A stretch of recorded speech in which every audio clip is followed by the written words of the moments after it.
Selama ini, kita terbiasa membaca kitab seolah-olah mereka dipertentangkan.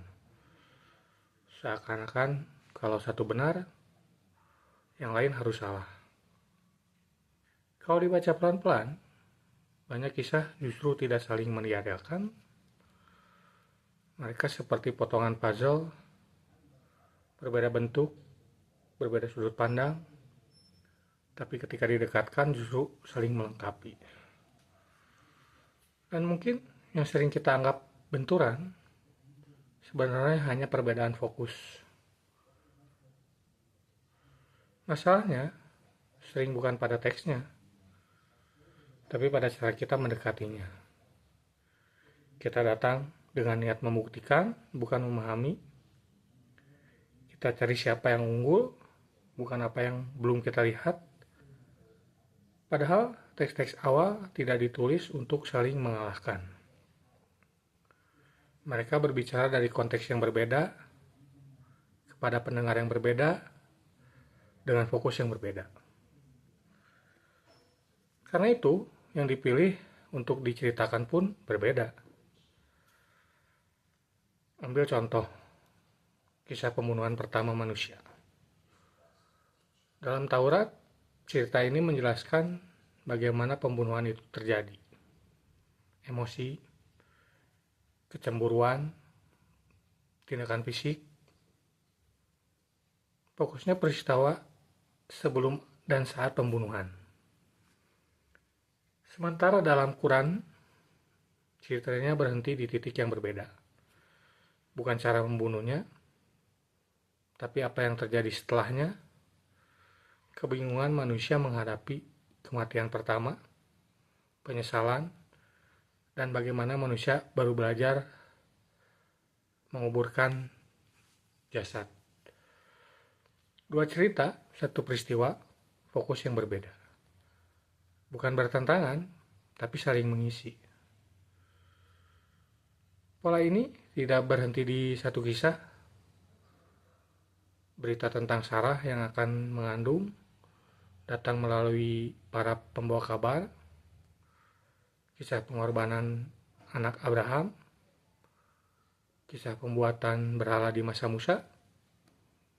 Semua muncul di kitab-kitab berbeda, dengan penekanan yang berbeda. Dan justru disitulah maknanya bertambah. Bukan karena ceritanya diulang, tapi karena kesadarannya dilapisi. Kasus Samiri. Disinilah satu kesalahan kecil sering mengubah segalanya. Dalam Quran digunakan istilah as-Samiri. Selama ini, kata ini sering dipahami sebagai satu nama orang. Padahal secara bahasa, awaran al atau as bukan pola nama diri, itu lebih sering menunjukkan asal, golongan, atau identitas. Seperti al-Misri, al-Madani, al-Quraisy. Artinya, Asamiri lebih masuk akal kalau dibaca sebagai kaum Samiri, Samarian. Bukan satu individu tunggal. Kenapa ini penting? Karena kalau dipaksakan sebagai satu orang, kisah Quran dan Taurat jadi tampak berbeda. Seolah-olah Quran menambahkan tokoh baru, sementara Taurat tidak mengenalnya. Padahal kalau dibaca sebagai peran kolektif, Taurat menjelaskan tekanan sosial dan dinamika masa, Quran menyoroti tanggung jawab moral dan akibat spiritualnya. Bukan saling membantah, tapi saling melengkapi.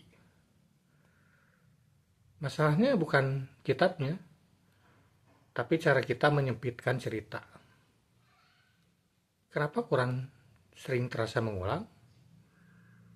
Karena Quran tidak datang untuk mengulang cerita secara lengkap. Quran datang untuk menjebak bagian yang belum disadari, yang terlewat, yang terlalu cepat ditutup, yang dianggap sepele. Itu sebabnya Quran sering tidak fokus pada kronologi, tapi pada makna, akibat, dan respon manusia. Sekilas tentang penyaliban, pola yang sama sebenarnya bisa dilihat dalam kisah penyaliban Yesus. Tanpa masuk perdebatan panjang, jika dibaca pelan, Injil Markus dan Quran sama-sama tidak memberi narasi yang memuaskan emosi.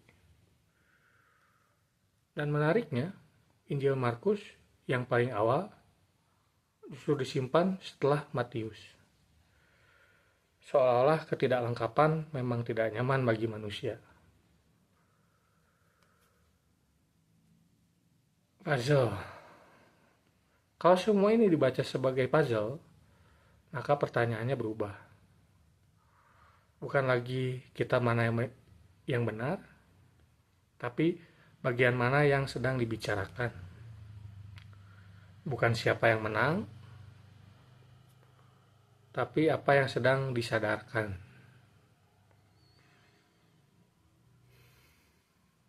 Masalahnya, kita membaca teks kuno dengan mental debat modern. Kita ingin ringkas, final, dan satu suara. Padahal teks-teks ini lahir dalam tradisi lisan, perenungan, dan kesadaran. Mereka tidak memaksa kesimpulan, mereka mengajak berpikir. Mungkin itu sebabnya kitab-kitab awal tidak pernah rapi,